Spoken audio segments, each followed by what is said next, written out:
compartir con ustedes el mensaje. Es curioso, el hermano Moy me avisó hace como 3 semanas, un mes. La mayoría que me conoce sabe que mis convicciones y la de la mayoría de nosotros somos cesacionistas, ya no creemos en que los dones apostólicos sigan operando, pero siempre que me avisan que voy a predicar, durante esas semanas pasan cosas que tienen que ver con el tema que ya tengo en mente. O sea, yo sé que esto es de Dios, como les repito, yo no creo en cosas así, no soy muy dogmático ni en eso, pero se me hace algo muy curioso. Por ejemplo,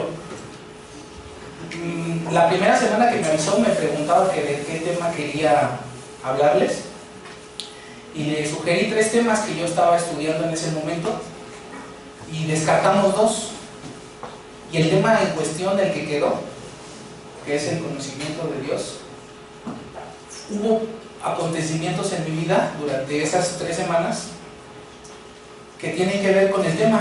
¿En qué sentido? Les platico como introducción.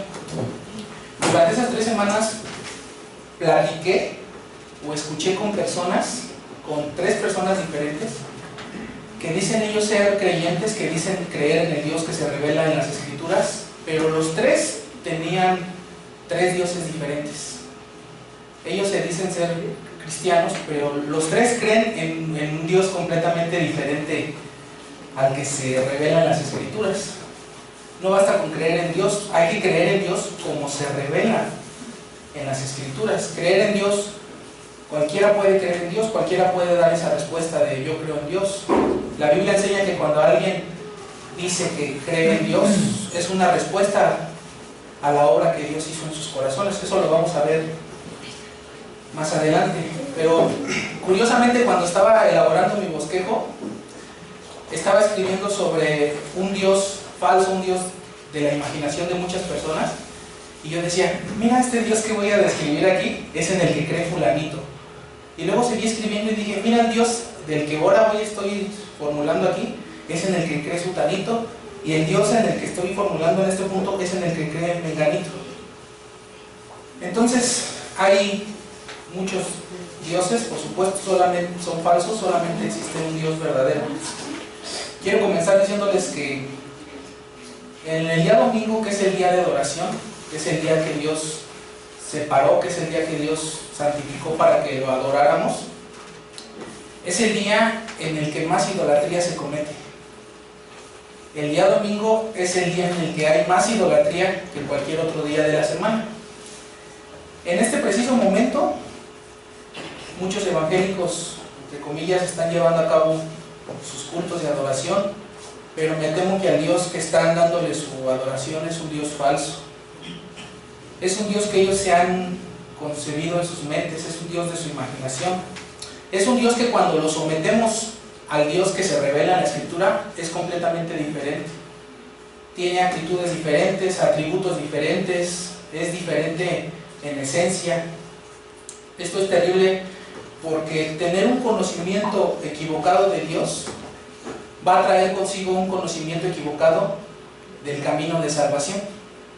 Si nuestro Dios es diferente al que las Escrituras revelan, el camino de salvación en el que esas personas van a seguir es diferente. La única forma de conocer el camino correcto de la salvación es conocer al Dios correcto de las Escrituras.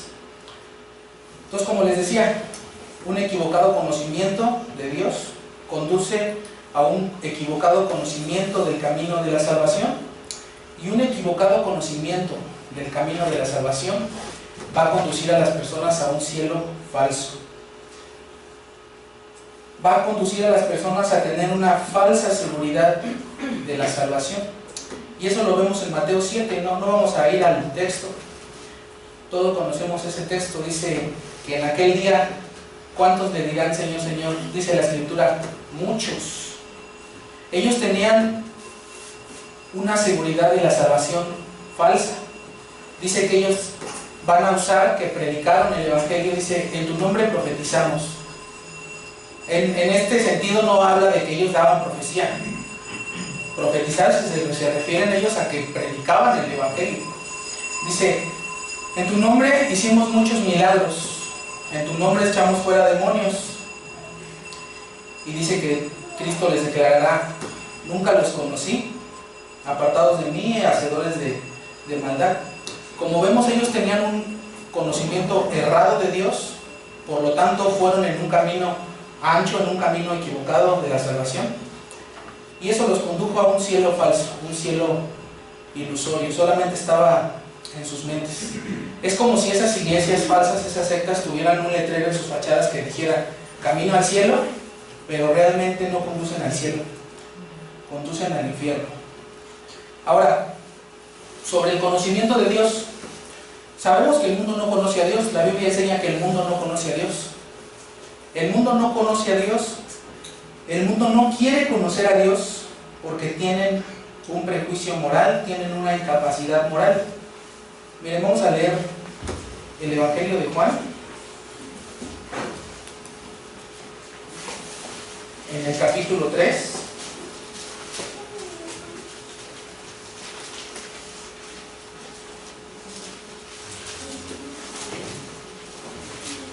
Y en el versículo 20 dice este texto: porque todo aquel que hace lo malo aborrece la luz. ¿Y qué dice? Y no viene a la luz para que sus obras no sean reprendidas. O sea, ellos no quieren venir a Dios porque, como sabemos cómo somos, sabemos que cometemos muchos pecados. El acercarnos a la luz es exponer nuestras manchas. Es cuando te pones enfrente de un espejo y acercas un poco, ves más tus imperfecciones. Entonces, las personas tienen ese prejuicio moral, no se acercan a Dios, no lo buscan, porque saben que en el momento en el que se acerquen a Dios, van a salir a relucir todas sus iniquidades. Entonces, el mundo que dice conocer a Dios en realidad no lo conoce. También hay antagonistas de este punto, que son los ateos, que abiertamente dicen: yo no creo en Dios. Pero lo curioso del asunto es esto: el mundo no conoce a Dios, los incrédulos no conocen a Dios, pero ¿cómo es que muchos grupos que se denominan evangélicos o cristianos tampoco lo conocen? O sea, el mundo no lo conoce, pero ¿cómo es posible que muchos grupos, la mayoría de personas que se dicen evangélicos, evangelicales, cristianos, tampoco lo conocen? Vamos a ver este asunto.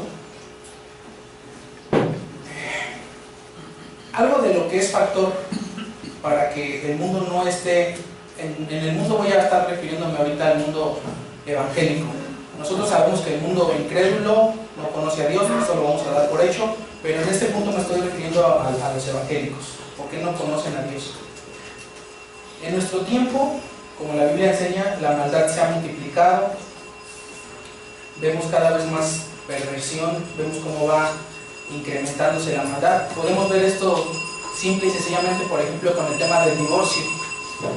En los 80s divorciarse era un escándalo. Las personas se divorciaban y no querían que nadie se enterara. Y ahora los divorcios son express, son el índice de divorcios, y las personas no sienten que tenga nada de malo eso. Entonces, la maldad se ha multiplicado. Y algo que se ha introducido a este mundo evangélico, por lo cual no conocen o no les permite llegar al conocimiento del Dios verdadero, es el humanismo. El humanismo ha estado entrando en la mayoría de las iglesias. Ellos están buscando un nuevo rediseño de Dios. El Dios de las Escrituras es un Dios que no les gusta. Tienen que cambiar sus atributos, cambiar sus actitudes, tienen que torcer algunos textos que enseñan verdades, porque el Dios como tal que se revela en la Biblia no les gusta. Yo les hablaba de las personas con las que conversé, que tienen dioses diferentes. Yo estaba pensando en mi meditación y yo decía: si a estas personas, en vez de sus líderes o sus familiares o quien les haya compartido ese evangelio falso, les hubiera presentado al Dios verdadero, no les hubiera gustado. O sea, creen en un Dios falso, pero si se les hubieran presentado al Dios como tal se revela en las Escrituras, lo más seguro es que no les hubiera gustado y hubieran preferido creer en el Dios en el que están creyendo. Entonces vemos que el humanismo se ha estado infiltrando en la iglesia, poniendo como el centro de todo al hombre y no a Dios como lo hacían nuestros antepasados. Ellos ocupan la escritura, todos los carismáticos, testigos, todos ellos ocupan la escritura. El problema con ellos es que entran a la escritura, pero no la leen para aprender. Ellos no quieren aprender de la escritura. Ellos abren la escritura con ideas preconcebidas. Tienen ellos unas ideas preconcebidas de cómo es Dios, y lo que buscan en las escrituras es tratar de que esas ideas, de esas falsas doctrinas, encajen en las escrituras. O sea, ellos abren la escritura, pero ya tienen una idea preconcebida, ya tienen una imagen de Dios preconcebida. Entonces, cuando abren la escritura, en vez de buscar aprender de la escritura, buscan que esas ideas preconcebidas que ellos tienen encajen. Para que sus ideas preconcebidas, sus ideas falsas encajen, lo que tienen que hacer es agarrar un texto y torcerlo, contorsionarlo. Otros tienen que agarrar un texto y tienen que alegorizarlo mucho. Yo escuché en una ocasión que una persona me decía: no, mira, te voy a explicar el Éxodo. El mar significa tus problemas, y cuando Dios abre el mar significa que Dios va a abrir paso en medio de tus problemas para que tú pases en medio de tus problemas como si nada. Ellos tienen que alegorizar. Este nada más es un ejemplo, pero hay textos que no, y esto significa esto, y esto, y esto, y esto. ¿Para qué? Para que encajen con esas ideas preconcebidas. Entonces, abren la escritura no con la intención de aprender, sino de justificar sus ideas que ellos ya traen. Voy a dar unos ejemplos de abrir las escrituras con ideas preconcebidas. Si nosotros abrimos las escrituras, por ejemplo, con la idea del libre albedrío, y encontramos textos donde parece que Dios dice: apártense de su mal camino, vuélvanse a Dios, guarden la ley, guarden mi palabra. Si traemos la idea preconcebida del libre albedrío, vamos a pensar que Dios nos los está diciendo porque podemos hacerlo. ¿Sí me doy a entender? Cuando no es así. Dios dice que la ley la dio para culparnos del pecado, para que nos diéramos cuenta de que no podemos cumplirla. El propósito de la ley. Yo escuché a una persona que me decía que él cree en el libre albedrío y decía: es como si tú le dieras un rompecabezas de 2000 piezas a tu hijo de 1 año. Tú sabes que él no lo va a poder hacer. Entonces, si Dios nos dijo que hagamos esto, es porque lo hagamos. Y sabemos que en Romanos se enseña claramente que la ley fue para condenar, no fue para salvar. La ley no fue diseñada para salvar a nadie. Entonces, si abren los que creen en el mito del libre albedrío las escrituras con la idea preconcebida del mito del libre albedrío, se van a encontrar todos estos textos donde parece que Dios nos dice que podemos volver a Él, y los van a interpretar así: si Dios me dijo que puedo, es porque puedo. Y su orgullo se va a elevar porque Dios te está diciendo que puedes. Por ejemplo, si abrimos la escritura con la idea preconcebida del evangelio de la prosperidad, sale también peor aún la cosa. Vamos a encontrar el texto de la vida abundante, y van a decir ellos que Cristo se refiere que esa vida abundante es abundante económicamente, cuando el texto no significa eso. Hemos visto en el tema del afán que ha estado predicando el hermano Moy, que Dios sabe de las cosas que tenemos necesidad como para estarnos afanando por eso. Antes de que se lo pidamos, Él ya sabe. Pero si abrimos en la escritura con esas ideas preconcebidas del evangelio de la prosperidad, vamos a interpretar así los textos: que esa vida abundante se refiere a económicamente abundante. También los del evangelio de la prosperidad, por ejemplo, como ellos enseñan, tienen esa idea preconcebida, como les repito, de que un creyente no puede estar enfermo. Ellos van a agarrar la Biblia, van a abrir Isaías 53, cuando dice: por sus llagas fuimos todos sanados, y van a decir: ahí está, fuimos sanados, un creyente no puede estar enfermo. Pero cuando ellos se enferman, se fue de vacaciones el pastor, porque no quiere que sepan que está enfermo, porque se le cae su triaquito si saben que él se enfermó. ¿Sí me doy a entender? Si ellos tienen esas ideas preconcebidas que no les vinieron de la escritura, les vinieron de afuera, y creen tanto porque su orgullo, su ambición los lleva a que crean que esas son verdaderas, que tratan de justificarlas en las escrituras. No solamente esas ideas preconcebidas. Por ejemplo, los dispensacionalistas. Si una persona abre las escrituras, los dispensacionalistas son los que creen que Dios tiene dos pueblos. Por un lado tiene a la iglesia y por otro lado tiene al pueblo judío. Los dispensacionalistas creen que la iglesia va a ser raptada y que no va a sufrir. Nada más como resumen, por si no saben qué son los dispensacionalistas. Si abrimos las escrituras con ideas dispensacionalistas, vamos a ver las promesas que Dios hace en el Antiguo Testamento a Israel, y ellos dicen, eso de que Dios cuida como la niña de tus ojos, eso aplica a Israel, eso no tiene nada que ver con la iglesia. Esa promesa que Dios le da a Abraham de bendeciré a los que te bendicen y maldeciré a los que te maldicen, eso no tiene nada que ver con nosotros. A nosotros nos pueden maldecir y no les pasa nada. Eso nada más es para los judíos. ¿Sí me doy a entender? Ese es el peligro de abrir las escrituras con ese tipo de ideas preconcebidas. El dispensacionalismo. Todas las promesas van a querer aplicárselas al Israel físico, cuando sabemos que el Israel físico en el año 70 DC fue desechado por Dios. Los judíos no figuran, no son el pueblo de Dios, el pueblo de Dios es la iglesia. Sin embargo, si la abrimos con ideas dispensacionalistas, vamos a buscar que todas esas ideas de un rapto, de un milenio, como ellos lo creen, encajen aquí. En vez de querer aprender, queremos nosotros enseñarle a la escritura. Tienen que contorsionar, como les digo, estos textos. Ahora quiero aclarar que no tiene nada de malo, en un sentido, abrir las escrituras con ideas preconcebidas, siempre y cuando estas ideas sean verdaderas, sean ideas preconcebidas por la misma escritura, sean ideas bíblicas. Por ejemplo, si nosotros abrimos la escritura con la idea de que Dios es soberano y vemos que dentro de la humanidad antediluviana Dios escoge a Noé cuando Noé no era mejor que los demás, ahí vamos a ver que Dios es soberano en Génesis. Si abrimos la Biblia sabiendo que Dios es soberano, vamos a ver que Dios elige soberanamente a Abraham. Entonces no tiene nada de malo. Si abrimos la escritura con ideas preconcebidas bíblicamente, preconcebidas por la misma Biblia como la predestinación, vamos a encontrar que los del Antiguo Testamento todos fueron predestinados, todos fueron elegidos soberanamente y todos necesitaron gracia. La Biblia enseña que Noé halló gracia.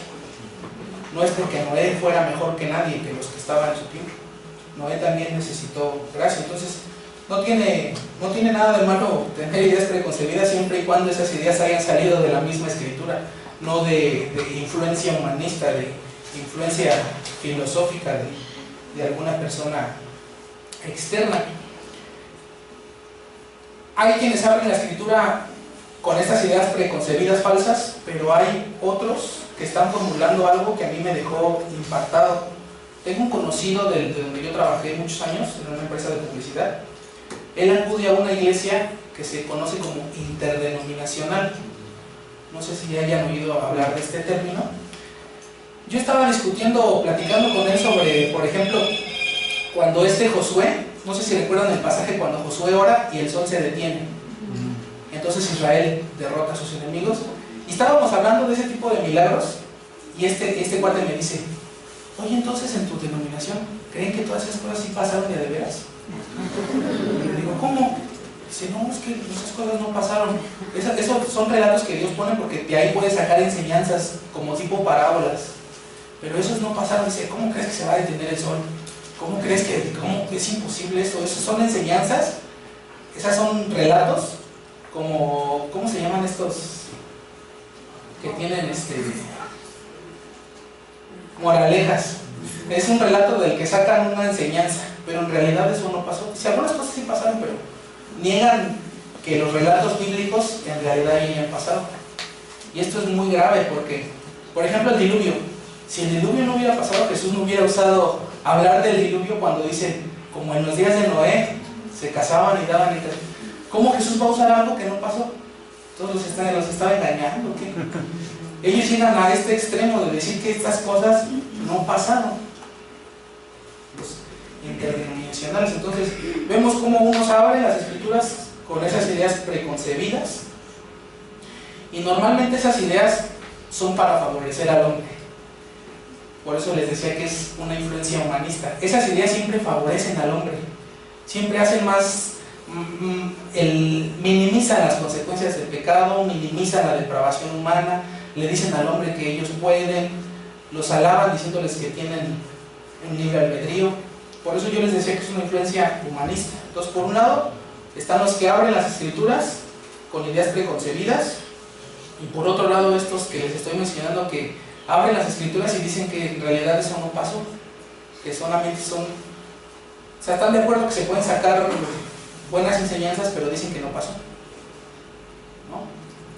Entonces vamos a ver cómo todos estos grupos, todos estos diferentes movimientos han fabricado dioses diferentes al que se revela en la escritura.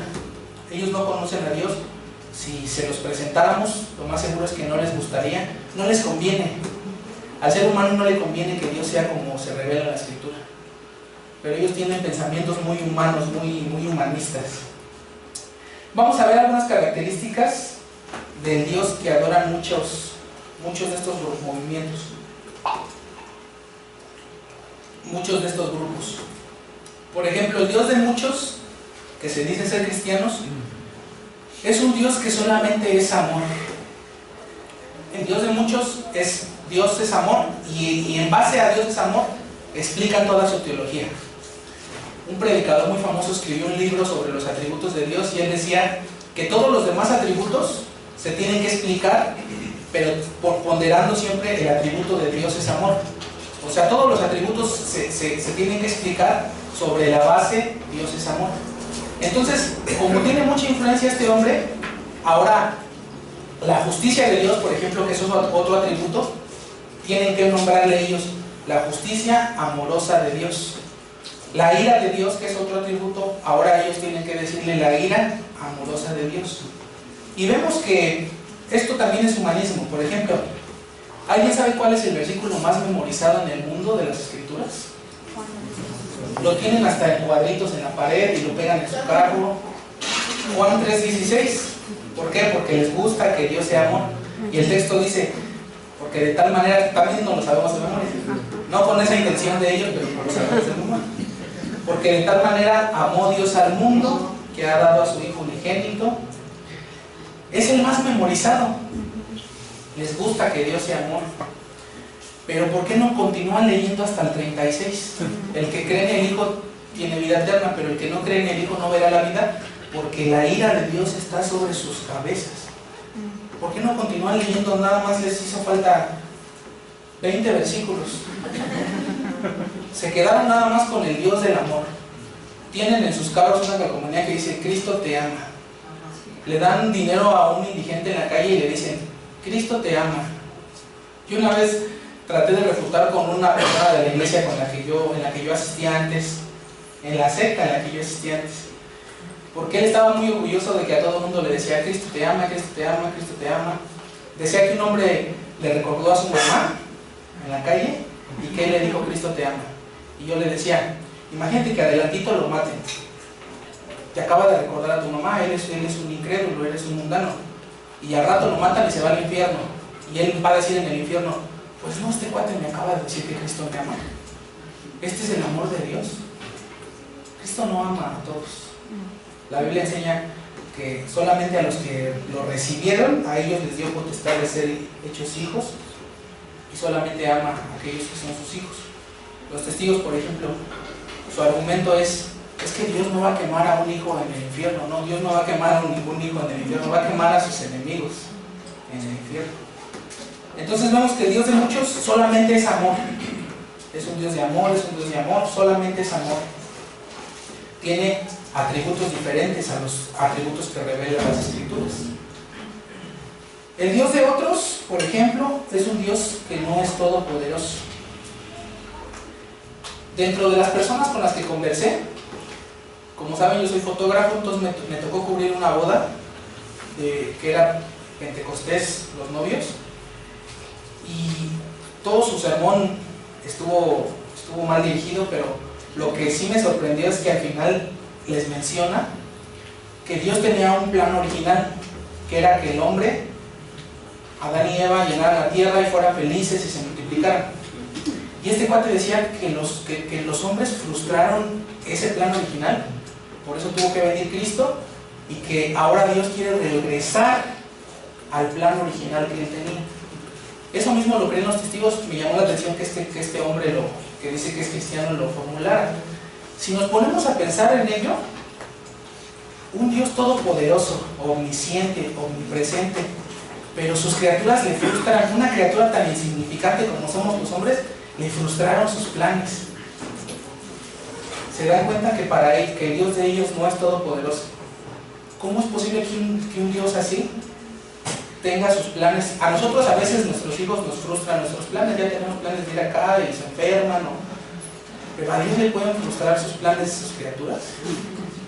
Yo estaba con mi camarógrafo, que también dice ser cristiano, y yo le decía esto mismo: ¿tú crees que a Dios le pueden frustrar sus planes las criaturas?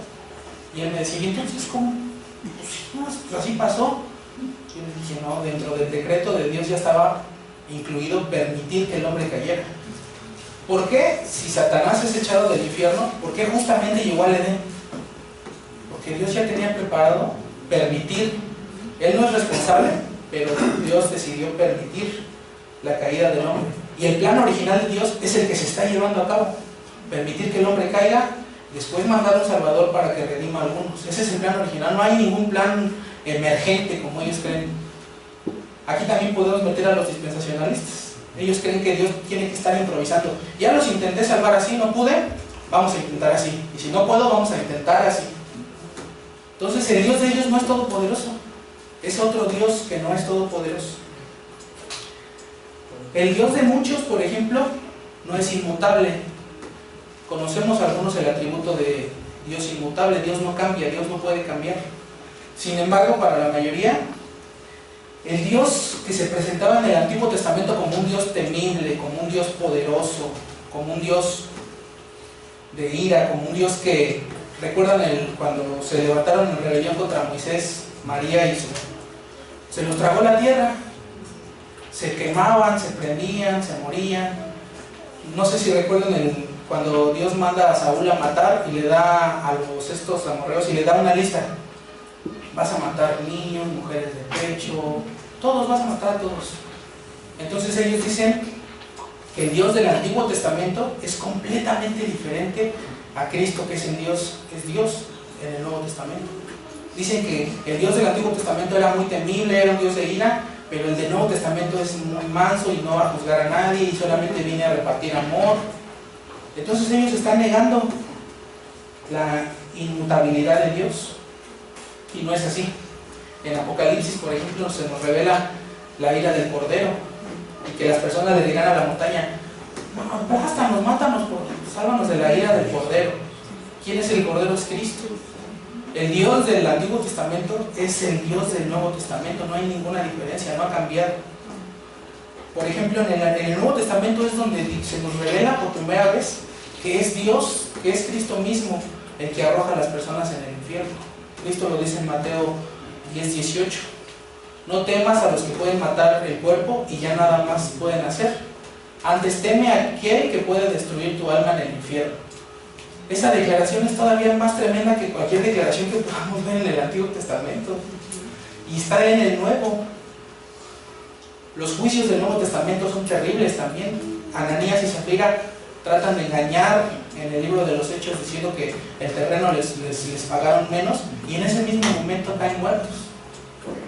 O sea, no hay ninguna diferencia entre el Dios del Antiguo Testamento. Es el mismo Dios y Dios no cambia. Sin embargo, con esto vemos que el Dios de muchos no es inmutable.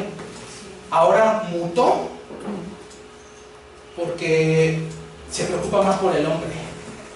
Ahora mutó para satisfacer las necesidades del hombre. ¿Sí me doy a entender? Entonces ya vimos un Dios, que algunos tienen un Dios que tiene otros atributos, otros tienen un Dios que no es todopoderoso,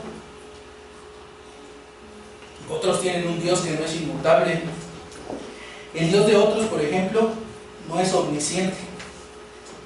El Dios de la mayoría no es omnisciente. Yo he escuchado sermones del lugar donde yo salí y en internet, de personas que afirman que Dios tenía lugares reservados para los creyentes en el cielo, pero como ellos perdieron su salvación, esos lugares se quedaron vacíos. Ya no llegó nadie. ¿Nadie ha escuchado algo parecido? Yo lo he escuchado como de 3 personas armenianas. Dios tenía un lugar reservado, como enseña un texto, pero como esta persona perdió su salvación, Dios se quedó, ese lugar lo preparó en vano, se quedó solo. Entonces Dios no sabía que iba a perder su salvación y por eso le preparó un lugar. Dios de ellos no sabe que al final estos supuestamente van a perder su salvación. Otro ejemplo que también más bien lo dijo el hermano Moy. Dice la Biblia que cuando un pecador se arrepiente hay fiesta en el cielo. Si Dios sabe que ese pecador después va a perder su salvación, ¿para qué hizo fiesta? ¿Sí me doy a entender? ¿Qué caso tendría ser una fiesta si al final de su vida se va a perder su salvación? Inclusive he escuchado declaraciones de arminianos que dicen que Dios no sabe con certeza quiénes y cuántos serán salvos. Dicen que Dios no sabe quiénes y cuántos serán salvos. Es un Dios que no es omnisciente, el Dios de los arminianos. Dicen ellos, también esto lo escuché de una predicación arminiana, que el día del juicio Dios va a tener el libro de la vida, pero que también va a tener una goma y que va a estar borrando los nombres de los que perdieron su salvación. Supuestamente usan el texto que dice: y no quitaré tu nombre del libro de la vida, para decir, ahí está, Dios va a quitar muchos nombres del libro de la vida. Originalmente los escribió, pero Dios no sabía que se iban a perder, entonces el día del juicio los va a tener que borrar. Entonces no es omnisciente ese Dios.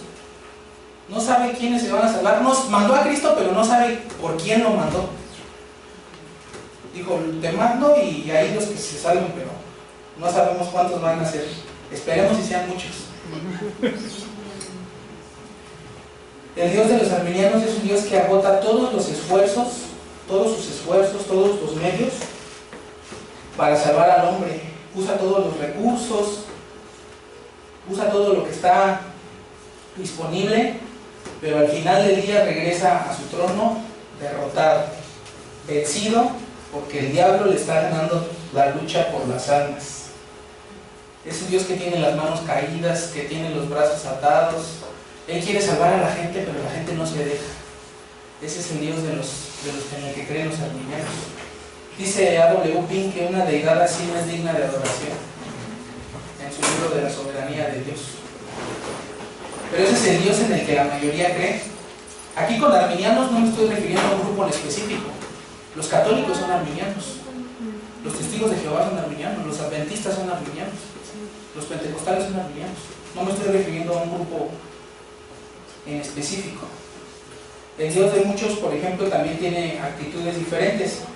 Como ya les decía, es un Dios que no se mueve por sus principios, no se mueve por sus atributos, se mueve por sus emociones, se mueve por sus afectos. Es un Dios que es muy sensible a los hombres y que todo lo mueve para satisfacer la necesidad de los hombres. Esto es humanismo, hermanos. Por ejemplo, el Dios de la iglesia donde yo creía, de donde yo salí, era un Dios que tú le podías hacer su brazo a torcer con un ayuno. Dios no te quiere dar esto, ponte a ayunar. Tú lo vas a sacar si tú ayunas. Es un Dios que puede dar su brazo a torcer. El Dios de muchos es un Dios que por medio de la oración lo podemos hacer cambiar de opinión. No te lo quiere dar, tú sigue orando a ver si te lo da. Vamos a ver también que el Dios de algunos es incluso diferente en esencia. Es completamente diferente al Dios que se revela en las Escrituras. Por ejemplo, el Dios del judaísmo. Los judíos le llaman hasta por sus nombres, Elohim, Elolam, y ellos creen que por eso ya conocen a Dios. Pero cuando estudiamos a los judíos, y aquí quiero hacer un paréntesis, el dispensacionalismo y otra influencia, yo no he escuchado nunca a un predicador dirigirse a los judíos como una secta, como que les da miedo, como que les pesa. Pero fíjense nada más, el Dios de los judíos no es trino y no incluye a la persona de Cristo. No es el Dios de las Escrituras. No es trino y no incluye a la persona de Cristo. Ellos le podrán decir Elolam, Yahweh, le podrán decir con los nombres que ellos supuestamente dicen que no pronuncian el verdadero nombre que se reveló a Moisés porque es muy sagrado y que supuestamente le tienen mucha reverencia, pero al Dios que están reverenciando no es el Dios de la Biblia. Es un Dios completamente diferente. Cristo dice, el que no tiene al Hijo, tampoco tiene al Padre. Ellos no tienen al Padre. Creen tenerlo, pero no tienen al Padre. Yo he escuchado comentarios todos los hemos escuchado acerca de los judíos diciendo, ¿cómo es posible que tantos milagros durante 40 años, vieron el mar abrir, vieron cómo la columna de fuego los cubría y no conocieron a Dios? Solamente muy pocos entraron a la tierra prometida. Dicen ellos, ¿cómo es posible que 40 años, pues han pasado 2000 años y siguen igual? Siguen adorando a un Dios falso, a un Dios que no es el Dios de las Escrituras. No solamente formulan todos estos movimientos a un Dios falso, no conocen a Dios, también formulan un Cristo falso. La mayoría de ellos tienen un Cristo falso. La Biblia nos advierte de que vendrán falsos cristos. Si recuerdan el texto, la Biblia enseña que van a haber falsos cristos. ¿Por qué nos advierte? Porque tenemos que conocer al verdadero para poder identificar de los falsos. La Biblia nos advierte que vendrán falsos cristos. Por ejemplo, el Cristo de los católicos es un Cristo que su sacrificio solamente dura 7 días y después tienen que volver a sacrificarlo dentro de 7 días y después tienen que volver a sacrificarlo dentro de 7 días. No, es un Cristo que no tiene poder, solamente dura 7 días su sacrificio. El Cristo de los católicos necesita ayuda, necesita una comediadora, porque él solo no puede. Necesita comediadores. Ese no es el Cristo de las Escrituras. Es un falso Cristo. El Cristo de los testigos de Jehová, de los falsos testigos, es un Cristo que no es Dios. Es una creación de Jehová, dicen ellos. Es el Salvador, no lo niegan, así lo dicen de dientes para afuera, pero no es Dios. Es un ángel, dicen ellos. Ese no es el Cristo de la Biblia, ese es un falso Cristo también. No solamente se formulan dioses falsos, también se formulan cristos falsos. Por ejemplo, yo no sé si ustedes sabían que los musulmanes también creen en Cristo. Ellos ocupan el Antiguo Testamento, ellos son una religión denominada abrámica, conocida como abrámica. Ellos ocupan el Antiguo Testamento más el Corán. Obviamente le dan más valor al Corán. Ellos dicen que ellos son los legítimos, los de Esaú, que los otros tienen ahí un conflicto que está profetizado en la Biblia que iba a haber. Pero ellos consideran a Cristo como solamente un profeta más. Algunos consideran a Cristo como un maestro bueno. Pero el adjetivo más usado en nuestros días, un Cristo completamente distorsionado, son los que formulan a Cristo como un caballero. ¿Cuántos han escuchado eso? Cristo es un caballero. Cristo está a la puerta de tu corazón y está tocando. Te está pidiendo permiso para salvarte. Ocupan textos de Apocalipsis donde dice que está a la puerta y llama, lo sacan de contexto, ya traen ideas preconcebidas y enseñan que Cristo es un caballero, que Él no te obliga, que Él te está pidiendo permiso para salvarte. Por favor, quiero salvarte. Eso se ve reflejado, por ejemplo, en sus canciones. Hay canciones donde parece que Cristo está necesitado de los hombres, necesita salvarlos. Hay una canción que apenas escuché y, bueno, no apenas, ya tiene tiempo. Cristo les está diciendo que acepten su sacrificio, dice la letra de esta canción. Que tiene sed de amigos, dice la letra. Tengo sed de amigos, dice esa letra. Entonces el Cristo de muchos es un caballero. También este adjetivo se lo han dado al Espíritu Santo. Él no va a violar tu libre albedrío, Él es un caballero. Él te pregunta si quieres ser salvo. Él te está pidiendo tu permiso para salvarte. En la Biblia, en el Antiguo Testamento, vemos que a Dios le da diferentes nombres. Jehová la salvación, Jehová mi bandera, pero nunca le dan un adjetivo como ese de Jehová el caballero. Ni en el Nuevo ni en el Antiguo. Cristo no es un caballero. No sé de dónde sacan esto. El único adjetivo, o el más repetido, más de 700 veces en el Nuevo Testamento para Cristo, es el de Señor. Y esa es la palabra griega kurios. Si estudiamos la palabra griega, significa amo, controlador, soberano. Esa palabra kurios incluye ¿Cómo te va a estar pidiendo tu permiso si Él es tu dueño? Si Él es el soberano, si Él es tu creador. Ese es el adjetivo más repetido en el Antiguo Testamento. Curios, Señor, no es un caballero.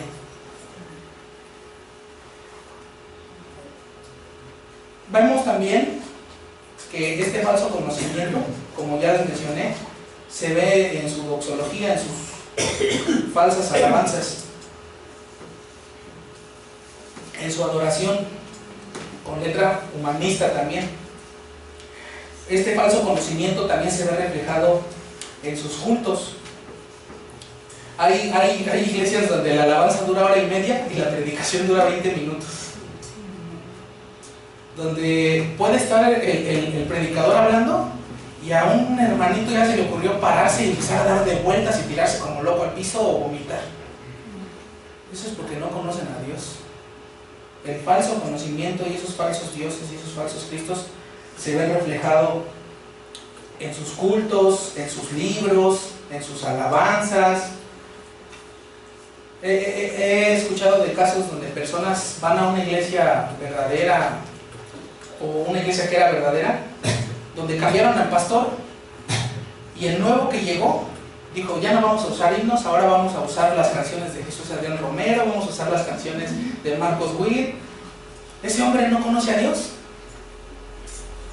o a lo mejor y no conoce a estos hombres y por eso los quiere meter a su iglesia, pero esas letras están, dice la más famosa de Marcos Witt: es mi amigo Jesús. Se hicieron tan amigos de Jesús que le perdieron el temor, le perdieron la reverencia. Todo ese falso conocimiento se ve en sus alabanzas, pero lo vamos a ver más claramente en su evangelismo. Ese falso conocimiento todo se ve reflejado en su evangelismo. Por ejemplo, donde nosotros salimos, y en un porcentaje yo he escuchado muy alto en Estados Unidos, el evangelismo lo formulan como las 4 verdades. ¿Alguien ha escuchado de esas 4 verdades? A nosotros nuestro manual de evangelismo eran 4 verdades. Mira, si tú ves que alguien nuevo llega a la iglesia, o si alguien te abre la oportunidad de predicarle, tú le vas a decir las 4 verdades. Por supuesto, humanistas. ¿Cuál es la primera verdad? Así todos los movimientos, todos los del G12, los del modelo de Jesús, todos ocupan supuestamente estas 4 verdades. Cristo te ama y quiere bendecirte. Esa es la primera verdad. Entonces, si una persona viene en depresión, no tiene amor, como muchos en el mundo, y aquí te dicen Cristo te ama, y no solamente te ama, quiere bendecirte. Esa es la primera verdad de su evangelismo de ellos. La segunda verdad, supuestamente te leen el texto de por cuanto todos pecaron, y hacen un juego de palabras para llevarte a que tú digas: sí, yo he pecado. Una persona que reconoce que ha pecado, eso no significa nada. Saber que somos pecadores, eso no significa nada. Perdón. El diablo sabe que es pecador, y eso no lo va a llevar a la salvación. Sabernos pecadores no significa nada. Luego viene otra verdad, y la última verdad es Romanos 10, que confieses con tu boca. Entonces cierra tus ojos, vamos a hacer una oración.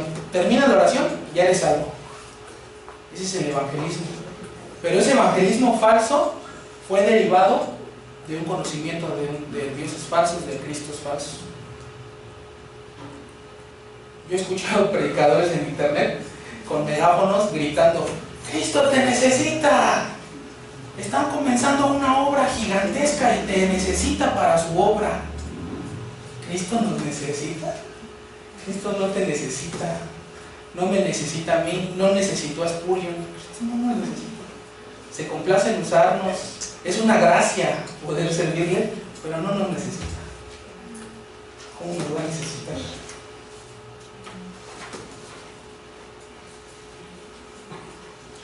Ahora vamos a ver que el hecho de que las personas no conozcan a Dios obedece a 2 razones principalmente. Que las personas ni mundanas ni religiosas conozcan a Dios obedece a 2 razones. Una es la soberanía de Dios. El mundo no conoce a Dios porque Dios no se ha dado a conocer, no quiere darse a conocer a ciertas personas en el mundo. No todos van a conocer a Dios. Desde el lado de la soberanía de Dios, Dios decide a quién revelarse correctamente, pero nosotros no tenemos que ver ese lado. Vamos a leer en las Escrituras cómo es que no todos conocen a Dios. Es un acto también de la soberanía de Dios. Vamos a abrir nuestras Biblias en Lucas.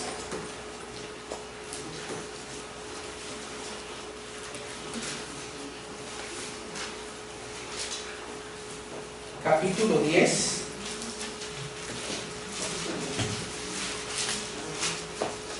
Primero lo voy a leer de esta versión, que es la Valera 60, y después lo voy a leer de otra versión que lo dice más fácilmente de entender. Lucas 10:22 dice el texto: todas las cosas, está hablando Cristo, todas las cosas me fueron entregadas por mi Padre, y nadie conoce quién es el Hijo sino el Padre, ni quién es el Padre sino el Hijo, y aquel a quien el Hijo lo quiera revelar. Voy a leer de la Biblia con lenguaje actual. Dice así, esta versión dice así: mi Padre me ha entregado todo, y nadie me conoce mejor que Él, y yo que soy su Hijo, conozco mejor que nadie a mi Padre, y el Hijo a las personas que lo conocerán como yo. ¿Quiénes van a conocer con un conocimiento verdadero a Dios? A los que Cristo quiera dárselos a conocer. O sea, este texto, una lectura simple, la lectura normal de este texto nos revela esa verdad. Para aquellos que se oponen a la elección incondicional, ¿qué pueden decir de este texto? Cristo elige revelarles al Padre a los que eligen. Pero lo que quiero tocar aquí es que el mundo no conoce a Dios, es un acto de la soberanía. Cristo solamente le va a revelar a Dios a los que Él quiera, a los que Él eligió. Y esa elección la hizo antes de la fundación del mundo. Cristo no está eligiendo, les voy a revelar a los de San Juan, luego a los de... No, esa elección ya fue efectuada. Esa elección tuvo que haber sido antes para que no tuviera nada que ver con nuestras obras. Esa elección ya fue antes de que naciéramos, esa elección ya fue. Entonces vemos que obedece a dos factores. Uno es la soberanía de Dios. Cristo elige a quién revelarle al Padre. Pero como les decía al principio, vamos a ver la soberanía de Dios y nos vamos a escudar. Entonces yo no voy a buscar a Dios. Si Dios decide revelarme, si Cristo decide revelarme al Padre, entonces así solamente lo voy a conocer. Tenemos que ver la parte de la responsabilidad humana. Es la parte en la que muchas personas están fallando. Es la parte en la que muchas personas no están conociendo a Dios. ¿Qué hay en la responsabilidad para llegar al conocimiento de Dios? Estudiar, buscar, hacer como los creyentes de Berea, que no importaba que era Pablo el que predicaba, ellos iban a las Escrituras a cotejar que lo que Pablo les estaba diciendo es verdad. Ese texto es muy valioso porque las personas ahora, como lo está diciendo un pastor que tiene una iglesia de 1000 personas, debe de ser verdad. Y se quedan con lo que este hombre dijo. Como lo está diciendo Cash Luna, debe de ser verdad. Como lo está diciendo Francisco, y él es ¿cómo dice en su doctrina que no se equivoca? Es infalible, pues entonces es verdad. En vez de ir a las Escrituras, creen en lo que los hombres les enseñan. Eso también es humanismo. El humanismo es terrible. Si alguna vez, o cuando tenga la oportunidad de volver a compartir, estaría bien hablar sobre la influencia humanista. No nada más está en los grupos abiertamente equivocados, en los carismáticos, también en los grupos reformados, calvinistas, también ahí hay humanismo. Entonces vemos que de parte de la responsabilidad tenemos que prepararnos, tenemos que enseñar a Dios como se revela en las Escrituras. No tenemos que tomar esa actitud de, pues si Dios se los quiere revelar, que Él sea el que lo decida y nosotros no les vamos a decir nada. La soberanía de Dios no quita la responsabilidad, la soberanía de Dios estableció esa responsabilidad de buscar a Dios. Entonces, vamos a ver, en segundo lugar, cómo es que Dios se revela. ¿Cómo es que Dios se revela a los hombres? ¿Por qué los hombres no lo conocen si Dios se ha revelado a los hombres? Dios se ha revelado a los hombres, se ha dado a conocer a los hombres de dos formas. La Biblia nos enseña, la confesión de fe también lo toca, que Dios se ha dado a conocer de dos formas. Una forma es la que conocemos como la revelación general. La revelación general es la creación. Los cielos cuentan la gloria de Dios. Esa es la revelación general. Otra forma en la que Dios se ha dado a conocer a los hombres es porque Él ha puesto eternidad en los corazones de los hombres. El hombre sabe que la vida no se acaba, que no se acaba todo en la tumba. Miren, vamos a ver el libro de Eclesiastés, en el capítulo 3. Estamos hablando de la revelación general.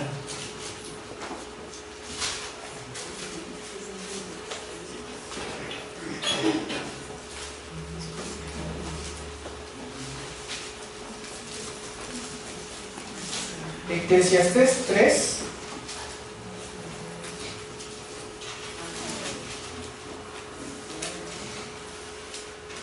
Vamos a leer a partir del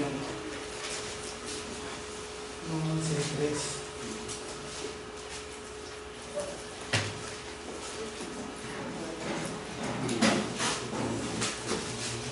Apunté mal el texto. Es el que dice: todo lo ha hecho perfecto en su tiempo y ha puesto eternidad. ¿No saben cuál es, hermanos?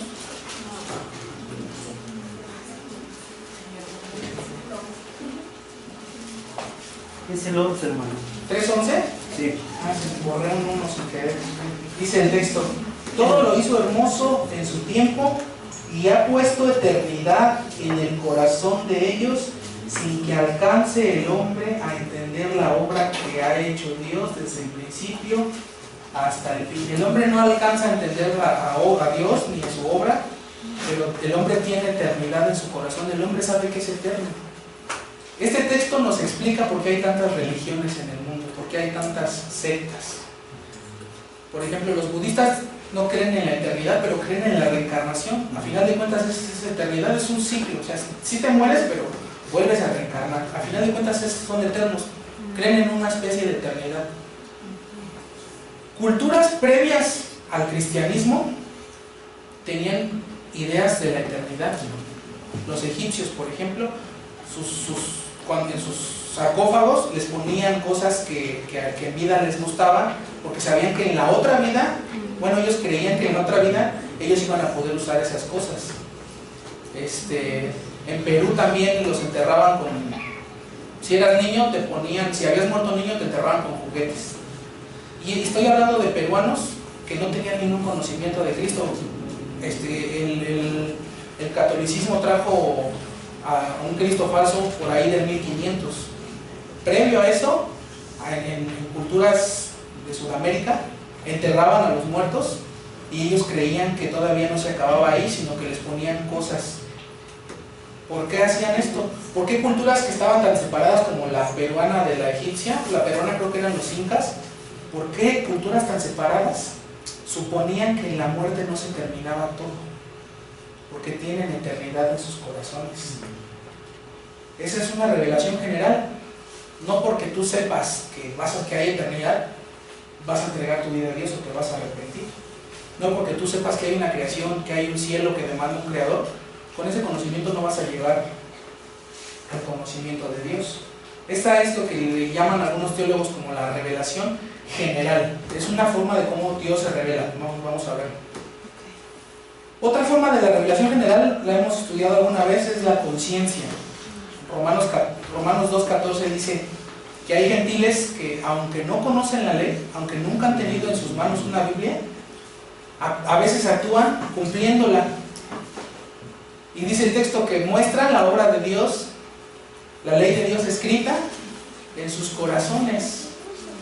Entonces vemos cómo Dios se da a conocer, en primer lugar, por una revelación general: la creación, la eternidad y la conciencia. Y es por medio de esta revelación que cuando una persona nos dice: yo conozco a Dios, cuando una persona dice conocer a Dios, eso no significa nada. Tal vez solamente está respondiendo a la obra que Dios hizo previamente en su corazón. Por ejemplo, cuando un predicador verdadero está predicando en la calle, la gente sabe de quién está hablando, de qué Dios está hablando. Cuando los acusa de pecado, cuando está predicando sobre la ley, sobre el pecado, la gente sabe de quién está hablando sin que Él les diga de qué religión es. La gente sabe que hay Dios y eso no significa nada. Eso solamente es una obra de Dios en sus corazones. Nadie va a decir, como les digo, no, esta creación debe demandar un creador y mi conciencia me dice que va a haber un juicio y mi conciencia me dice que soy eterno, entonces me voy a arrepentir. No, la revelación general no fue diseñada para salvar a nadie, aunque algunos postulan que sí. Algunos postulan que esta revelación fue diseñada para salvar a los que nunca conocieron el Evangelio o que vivieron en épocas antes de Cristo. O por ejemplo, mientras en el Medio Oriente estaba Moisés en el desierto, en América no se sabía nada. En América estaban los mayas, los incas, y todos ellos morían sin conocer a Dios. La única revelación a la que tuvieron acceso fue a la revelación general. Por eso crearon dioses falsos, porque sabían que había eternidad. Por eso se portaban bien, porque tenían la conciencia como una obra, entre comillas, bien de sus corazones. Pero esa revelación no fue diseñada para salvar. Eso es terrible, hermanos, porque ¿qué pasó, por ejemplo, con todos los mexicanos que vivieron 15 siglos antes, que no conocieron nada de Cristo? Les repito, el cristianismo falso que trajo la Iglesia Católica llegó por ahí del 1500, por la época de la Reforma, estaba llegando, y lo que llegó fue un evangelio falso. ¿Qué pasó con los, vamos a poner nada más 15 siglos atrás en México? Todos están en el infierno. Se escucha como muy grave esta declaración, pero ¿saben qué es más grave? Si creemos que algunos de ellos se salvaron, eso es más grave, porque estamos dando a entender que se salvaron por alguna clase de obras. ¿Sí me doy a entender? Ellos están en el infierno. Los budistas, todos los que estaban alejados de Dios, del escenario cristiano, que durante muchísimos, estoy nada más poniendo 15 siglos, pero fueron más, todos ellos están en el infierno. Lo grave no es eso, lo grave es creer lo contrario, que algunos de ellos se portaron bien y ahorita están en el cielo. Eso es creer que se salvaron por obras. Creer que hubo alguna persona salva en ese periodo es hacer a Cristo mentiroso. ¿Por qué? Porque el medio que Dios estableció para la salvación de los hombres es la predicación del Evangelio. Es el único medio. La revelación general no va a salvar a nadie. Eso es por un lado la revelación general. Después tenemos que Dios se revela, Dios se da a conocer a los hombres por medio de la revelación especial. ¿Cuál es la revelación especial? La palabra de Dios. Dios se da a conocer a los hombres por medio de la revelación especial. Pero ya vimos que hubo millones y millones de personas que no tuvieron acceso a la revelación especial. Es más, actualmente hay millones de personas que no tienen acceso a la revelación especial, que es las Escrituras. ¿Esto significa que todos los que sí tienen acceso a la revelación especial van a conocer a Dios? No, ya vimos que no. Esto no significa eso. Pero ahora vamos a ver que de esta revelación especial se desprenden dos.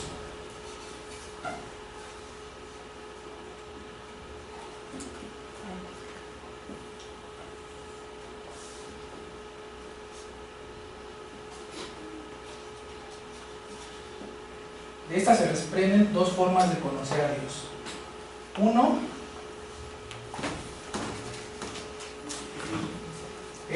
se puede conocer a Dios de forma intelectual,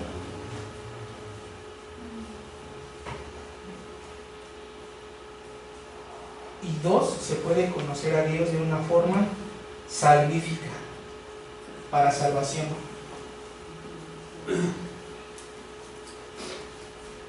Teniendo acceso a la revelación especial, que es la palabra de Dios, podemos llegar a conocer a Dios de una forma intelectual. ¿Qué significa conocer a Dios de una forma intelectual? Solamente conocerlo en nuestras mentes.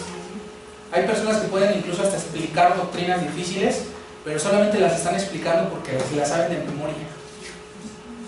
Sí me doy a entender. Por ejemplo, yo era muy malo en la primaria para las matemáticas, pero desde que yo estaba pequeño he tenido muy buena memoria. Entonces yo me sabía las tablas, no porque supiera que 2 por 3 son... Yo me las sabía porque me memorizaba el resultado. Entonces no significa que yo me supiera las tablas, las sabía de memoria. Y en muchos aspectos de la vida intelectual te puedes saber las cosas de memoria sin conocerlas. Así muchos tienen un conocimiento intelectual de Dios solamente en sus mentes, en sus memorias. Conocen algunas doctrinas, pueden explicarlas incluso, pueden hasta entender sus atributos, más bien no entenderlos, sino tenerlos en sus mentes. Y eso no significa que ellos conocen a Dios, eso no significa que ellos son salvos. Es una parte solamente del conocimiento intelectual. Vemos, por ejemplo, en internet que hay millones de personas que conocen a Dios de esta forma intelectual. Hay, por ejemplo, muchos blogs y muchos grupos de Facebook enfocados en la apologética, los que supuestamente están defendiendo a Dios de los ateos.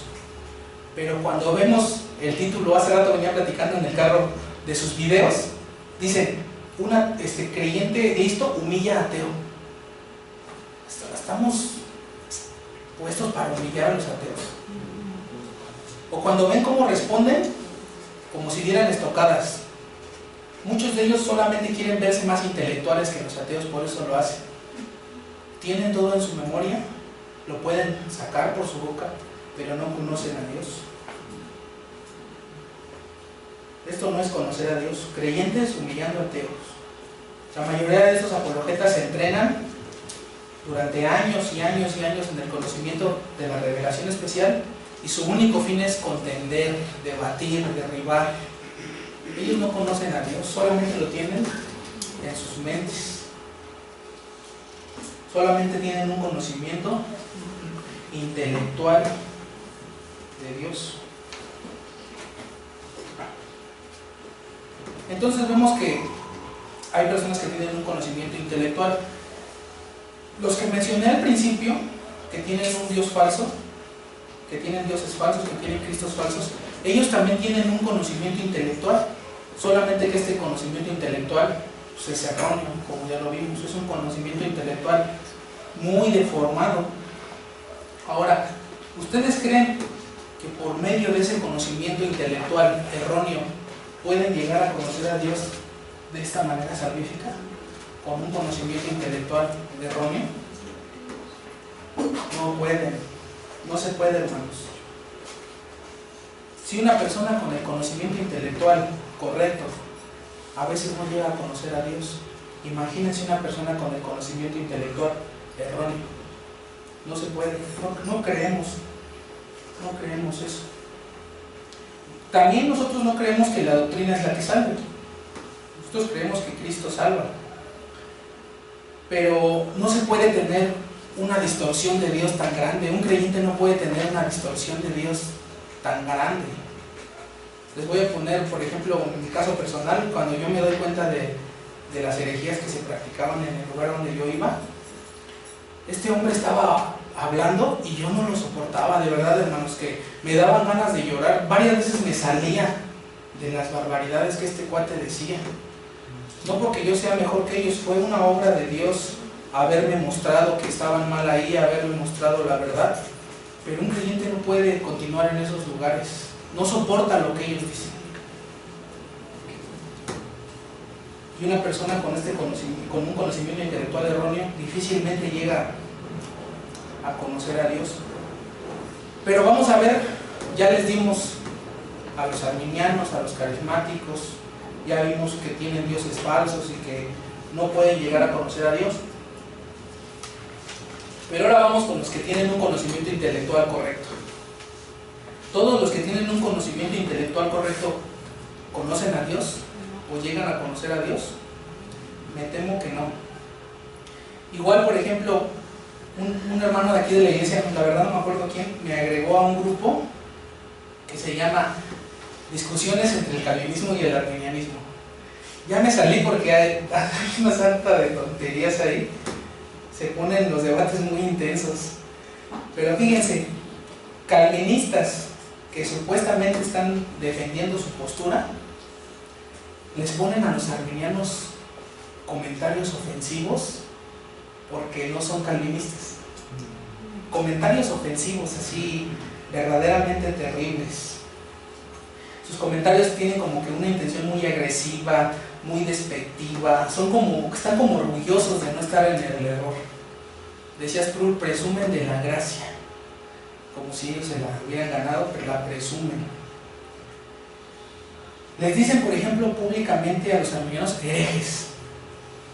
Nosotros podemos hablar aquí, yo les puedo decir que los arminianos formulan muchas herejías, pero si yo estoy en la calle hablando de un arminiano, no le voy a decir hereje. Yo lo que quiero es ganarlo. Si le digo hereje, en vez de ganarlo, lo que voy a hacer es que se aleje y que me deje de hablar. Yo cometí ese error mucho tiempo cuando recién llegué aquí. Yo sí les decía, luego iba contra los dones. Es que ustedes hablan en lenguas, eso no es bíblico. Y yo me di cuenta que no hubo ningún resultado por hablarles así. Ninguno de la iglesia falsa que salí llegó aquí más que Juan Carlos y su esposa, que ya no asisten. Pero sí les hablamos, pero en ese sentido. Ustedes son unos herejes y Dios ya no está sanando, y así de, si dices que sana, vete a un hospital a sanarlos. Así nos íbamos a ganar. No, me temo que nunca. No se puede ganar una persona hablando así. Entonces, supuestamente ellos son calvinistas, pero en su forma de actuar y su forma de contestar demuestran que no conocen a Dios.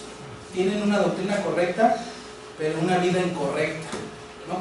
No conocen a Dios. Estos calvinistas podrían orar así: Señor, te doy gracias porque no soy como estos arminianos. En su corazón ellos sienten así. ¿Conocen estos calvinistas a Dios? No lo conocen.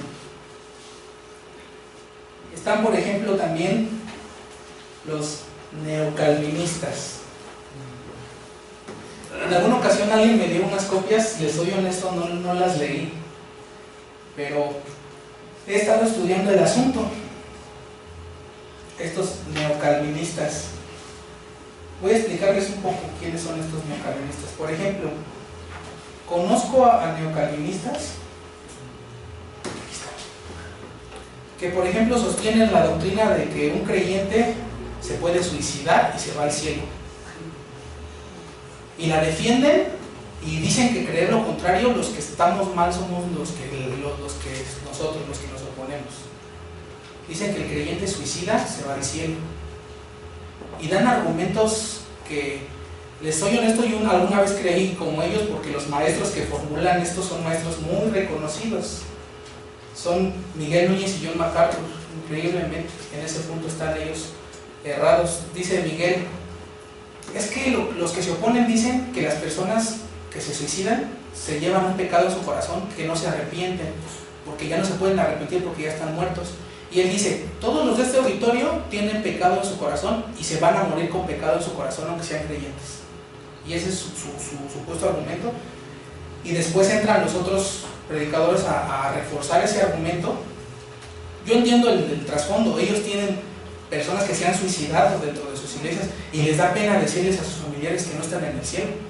Y no es un tema de que se pierda la salvación o no, es un tema de que la Biblia enseña que juntamente con la prueba, con la tentación, Cristo nos da la salida. La única forma que pueden refutar eso es decir que la salida que Cristo les dio fue darse un escopetazo. ¿Esa puede ser una salida?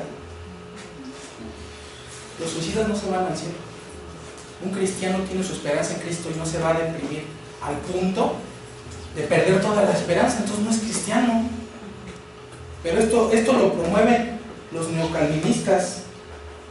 Yo vi un debate donde un pastor amigo mío estaba dándole a ellos, y ellos tenían unos argumentos. Decían, Sansón se suicidó porque cuando tiró los muros él sabía que también se iba a morir. Imagínense, como una persona muy reconocida lo dijo, ya debe de ser verdad. Están igual que los primeros, porque una persona muy reconocida lo dijo, debe ser verdad. Este hermano le dijo, si tú dices que Sansón se suicidó porque tiró los muros, Entonces, cuando Cristo dijo, a mí nadie me quita mi vida, yo la pongo, entonces tú también crees que Cristo resucitó. Y eso lo trae el neocalvinismo.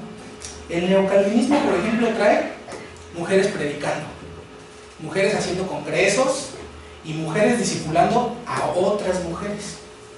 Y cuando ves los líderes que están inmersos ahí, dices, qué lamentable que un predicador como él esté permitiendo que sus mujeres caigan en esto. Dice, ok, las mujeres no le van a predicar a los hombres, pues que en esta reunión que vengan puras mujeres y que una mujer les enseñe. Y una vez le comenté al hermano Moy y me dijo, de esas reuniones han de salir puros chismes. Pero ese no es el punto es que no es bíblico que mujeres estén predicándoles a otras mujeres. Y cuando vemos estos videos, se van por los testimonios. No es que yo era así, yo me cortaba, yo era así, y mira, ya no soy así. Eso no es bíblico. Sin embargo, el neocalvinismo lo está promoviendo. Otro aspecto del neocalvinismo, por ejemplo, es sus adoraciones, sus alabanzas con ritmos que son abiertamente mundanos. Tienen guitarras eléctricas con distorsión, baterías, etcétera, etcétera. Dicen ellos, no importa el ritmo mientras la letra sea bíblica. Vamos a traer hip hop cristiano, rap cristiano, reggaetón cristiano. Mientras la letra sea bíblica, ¿qué importa el ritmo? Eso lo están promoviendo los neocalvinistas. Ellos creen que porque tienen en común las doctrinas de la gracia, ya todo lo demás está bien. Porque están bien en ese punto. Por ejemplo, estos neocalvinistas hacen grupos, hacen coaliciones. Y en esas coaliciones ellos tienen que agarrar sus estándares doctrinales y tienen que reducirlos para que todos quepan. Vénganse todos, mientras creas en las doctrinas de la gracia, vénganse. Puedes ser dispensacionalista, continuacionista, pero vente, antinomianista, pero mientras creas en las doctrinas, tú vente. Vamos a tener en común nomás lo que nos une y lo que nos divide. Ellos fueron los que inventaron el término, esta doctrina es fundamental y esta doctrina es esencial. Esta es doctrina secundaria y esta doctrina es primaria. Tuvieron que inventarlo para que cupieran todos en esos grupos. Porque si ponemos a las... no han estudiado el texto que toda la escritura es inspirada y toda es útil. No, aquí hay primarias y secundarias. Y eso es para que quepan todos. Para que todos quepan en ese movimiento. Ellos afirman que hay un avivamiento reformado en Latinoamérica. No hay ningún avivamiento en Latinoamérica ni en Estados Unidos. El hecho de que las doctrinas de la gracia se estén conociendo, eso no es un avivamiento. ¿No han estudiado los avivamientos del pasado para compararlos con lo que están llamando avivamiento? ¿Conocen estos neocalvinistas a Dios? Aquí no me atrevería a decir que no lo conocen todos, pero muchos no lo conocen. Vemos que un conocimiento intelectual correcto no significa conocer a Dios. Ni el conocimiento intelectual erróneo te lleva a conocer a Dios, ni el conocimiento intelectual correcto. Entonces, ya hablamos de los liberales, por ejemplo, y de los, vamos a llamarle reformados, porque los neocalvinistas se denominan ellos reformados. Ni los que tienen un conocimiento verdadero, correcto, lo llegan a conocer, ni los que tienen un conocimiento erróneo lo llegan a conocer. Entonces, ¿cuándo es cuando alguien puede llegar a decir, yo conozco a Dios? ¿Cuál es el punto del conocimiento verdadero? Y el punto del conocimiento verdadero es este: cuando sus vidas demuestran que conocen a Dios. El conocimiento verdadero es si tu vida lo demuestra. Tu conocimiento va a ser validado por tu vida. Miren, vamos a leer Primera de Timoteo. Toda esta introducción fue para llegar aquí. Esta es solo la introducción. Pero no se espanten, ya voy a acabar.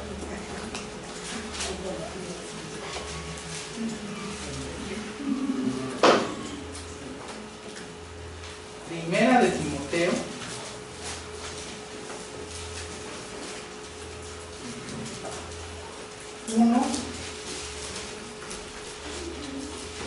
En el capítulo 1,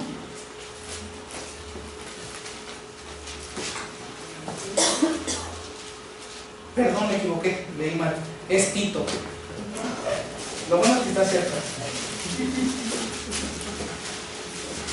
¿Es primera de Tito? No, primera de Tito 1. Aquí está nuestro tema. Tito 1:16.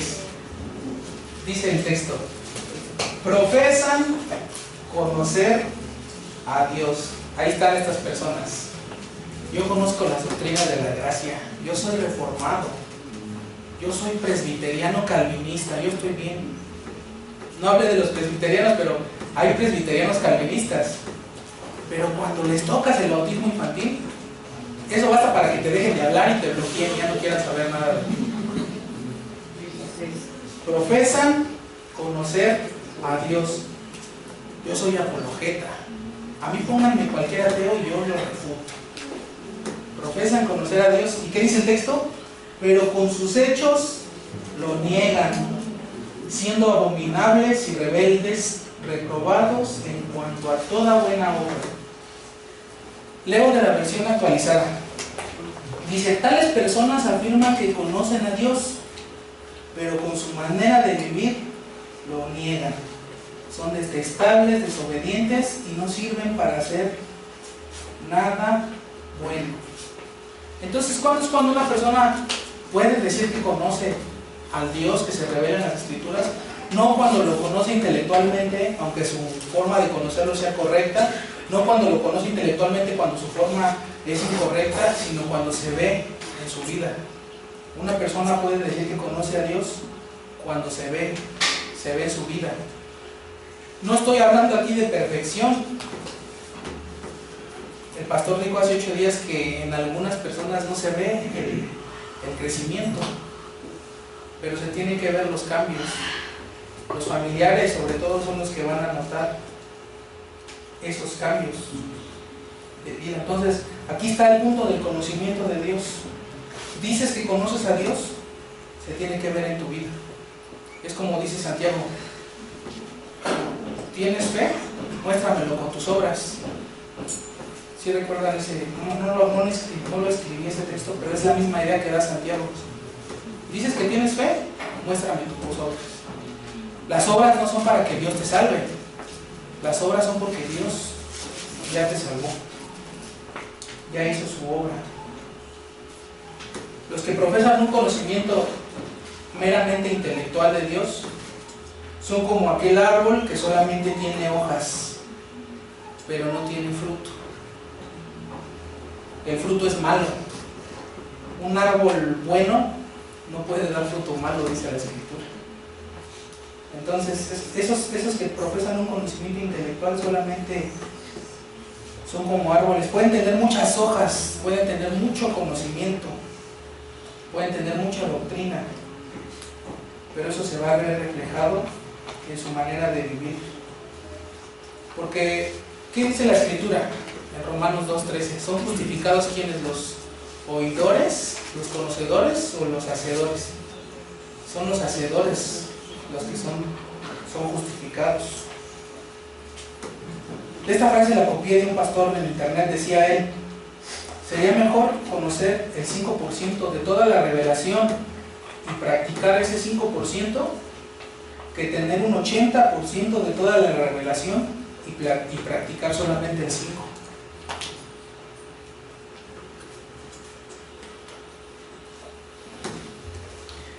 Por eso hay un texto que dice: mejor, a muchos les hubiera sido mejor no haber conocido. Hay que conocer, es mejor conocer poco y practicar eso poco que conocer mucho y practicar poco. Con esto puede surgir un dilema que yo me formulaba la semana pasada. Y esto lo decía en base a una frase que dijo un hombre que está muy mal. Él lo decía en este sentido. Decía: puede haber una iglesia, decía, prefiero una iglesia arminiana donde la gente esté santificada y apartada del pecado, que una iglesia calvinista carnal. Eso no se puede, hermanos. No puede haber una iglesia arminiana con buena práctica, porque ¿qué es lo que da buena práctica? La buena doctrina. La buena doctrina es la que puede conllevar buena práctica y ellos no tienen buena doctrina. Por el otro lado, una iglesia calvinista carnal no es calvinista. Tienen la etiqueta solamente, pero no son calvinistas. Eso no es un dilema, eso no se puede, es incompatible con las escrituras.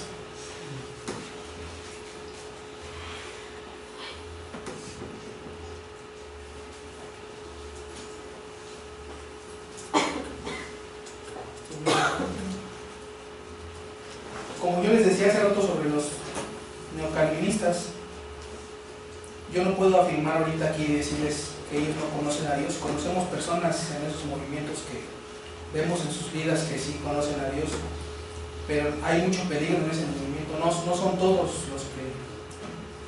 los que conocen a Dios. Yo les decía hace rato, por ejemplo, sobre ellos, que pueden conocer la doctrina y en su forma de expresarse con nosotros vemos que ellos no conocen a Dios. Y vamos a ver este punto. Me lo salté, ese era antes, pero vamos a verlo. Ese es en 2 de Timoteo.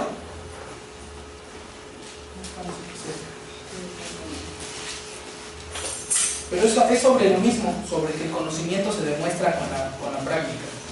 2 de Timoteo 2.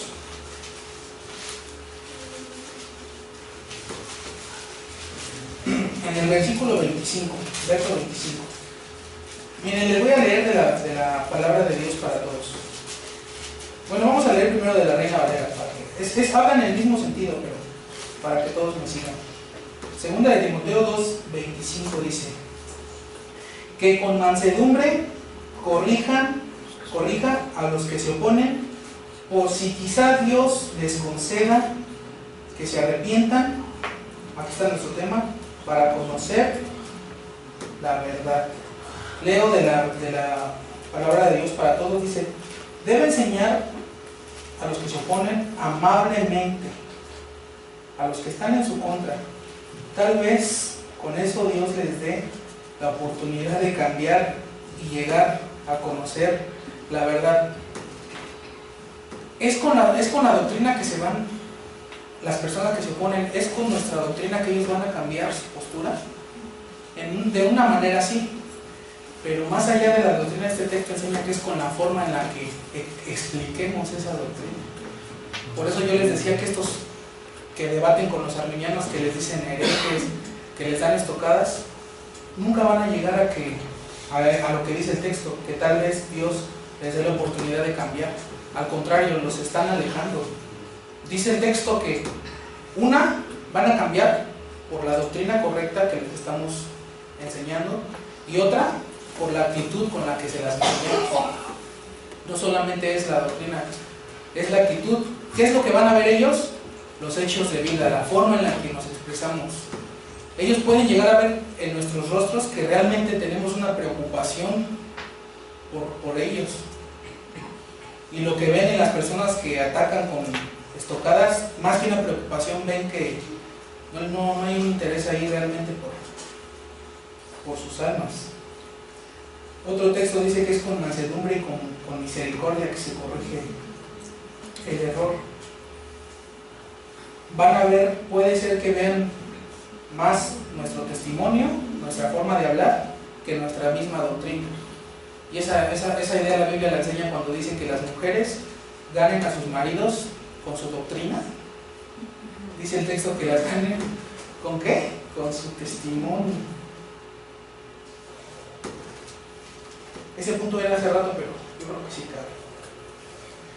Vamos a ver que también hay personas que se acercan a Dios, supuestamente buscan conocer la voluntad de Dios, pero buscan conocer esa voluntad sin tener la más mínima intención de hacerlo. Se acercan a las Escrituras, se acercan al conocimiento de Dios de una manera hipócrita. Miren, vamos a ver Isaías.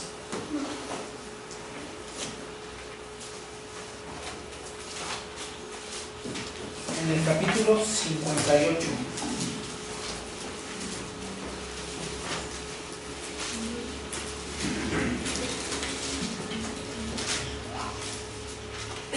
Isaías 58.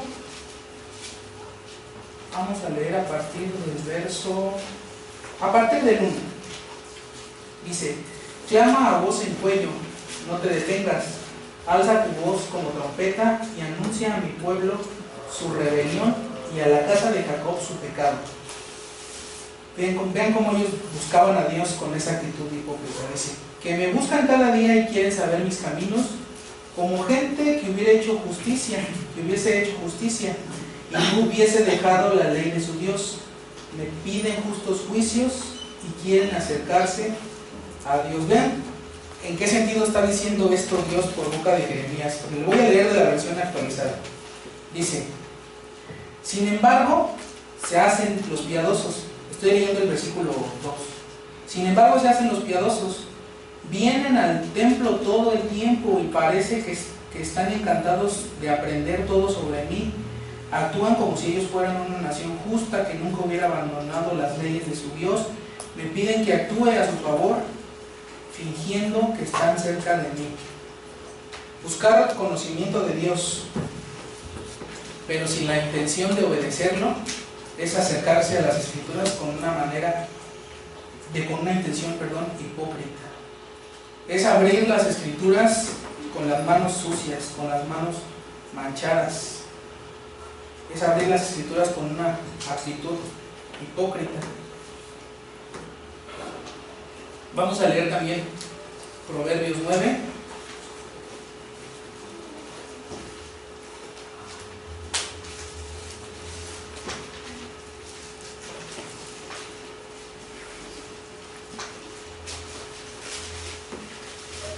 Y esto es volviendo a nuestro punto ya de que el conocimiento de Dios se demuestra con la manera de vivir, con los hechos de vida. Proverbios 9, versículo 10 dice: el temor de Jehová es el principio de la sabiduría. Algunos lo interpretaron como el amor de Jehová es el principio. Se comienza como por el temor. Ese temor con el que se van a poder demostrar esos hechos de vida es Dios el que lo imparte. Dice un texto: pondré mi temor en el corazón de ellos para que anden en mis estatutos. No dice el texto que el principio de la sabiduría es la doctrina. No dice el texto que el principio de la sabiduría es el amor. Por lo regular, los que empiezan con el amor nunca van a llegar al temor. Y bueno, pues termino con esto, hermanos, preguntándoles esto: ¿conoces a Dios? ¿Realmente conoces a Dios?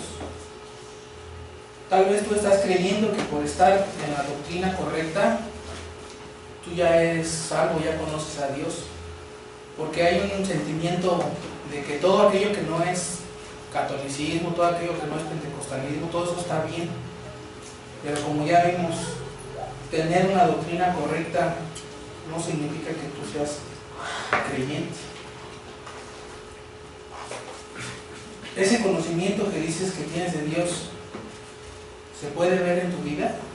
Podemos ir a mirar tu caminar un día, 2 días, para ver si estás caminando con Dios, para ver si conoces a Dios. O tal vez te estés esforzando para cumplir con las demandas de Dios, tratando de buscar en eso alguna evidencia de tu salvación. Hay personas que en el hecho de que no dejan de venir al culto, en eso creen que hay una evidencia de su salvación, nomás porque no dejan de venir al culto. Hay quienes ven una evidencia en que nunca leen la Biblia, en que nunca dejan de leer la Biblia. Piensan que eso es una evidencia. No lo dejarían de hacer porque es la única evidencia que lo sostiene. ¿Te estás esforzando por cumplir las demandas de Dios? Déjame decirte que no es así. Dios no te va a perdonar por ver tus esfuerzos. No es así. Las cosas son completamente al revés. Dios lo que quiere mostrarte es tu incapacidad. Dios te dio la ley para que reconozcas que no puedes cumplirla. Por eso quiere humillarte, porque dice la Escritura Dios no rechaza a un corazón contrito y humillado. Pídele perdón el día de hoy, humíllate. Él no va a rechazar un corazón contrito, un corazón humillado, y entonces lo podrás conocer. Entonces vas a cumplir sus demandas, porque Él te va a dar el poder de hacerlo. Él va a crear en ti el querer hacerlo y te va a dar las fuerzas y te va a dar la gracia para poder hacerlo. Pero primero tienes que humillarte, primero tienes que reconocer que no puedes, que en ti no hay nada bueno. Eso es lo que Dios quiere mostrarte. Vamos a orar. Padre bueno, te damos gracias por tu palabra.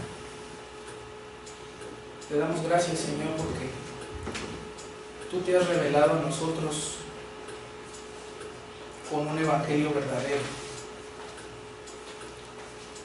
Porque te conocemos, no porque seamos mejores que nadie, sino porque a ti te plació revelarte correctamente a nuestras vidas. Te damos gracias porque vemos en las calles muchos movimientos, muchas iglesias, muchas sectas que tienen una imagen deformada de tu persona que no es correcta, que no eres tú. Y a ti te ha placido revelarte correctamente en este lugar. Te pedimos que ese conocimiento no se quede solamente en nuestras mentes, que no sea meramente intelectual, que sea un conocimiento afectivo que baje a nuestras emociones y que mueva nuestra voluntad. Ayúdanos a obedecer. Perdónanos porque te conocemos muy poco. Cuando estudiamos tu persona nos damos cuenta que poco te conocemos. Ayúdanos en estas cosas, aumenta nuestra fe en estas cosas. Ayúdanos a conocerte mejor, para que conociéndote mejor podamos adorarte mejor, para que conociéndote mejor podamos testificar de ti mejor. Ayúdanos a tener fruto de vida, a dar testimonio a nuestras familias de que realmente te conocemos y que no sea solamente un conocimiento intelectual, que no esté solamente en nuestras mentes, que esté en nuestro corazón y que esté en nuestra voluntad. Que seas Rey en nuestras vidas, que reines en nosotros. Te damos gracias en el nombre de nuestro Señor Jesús.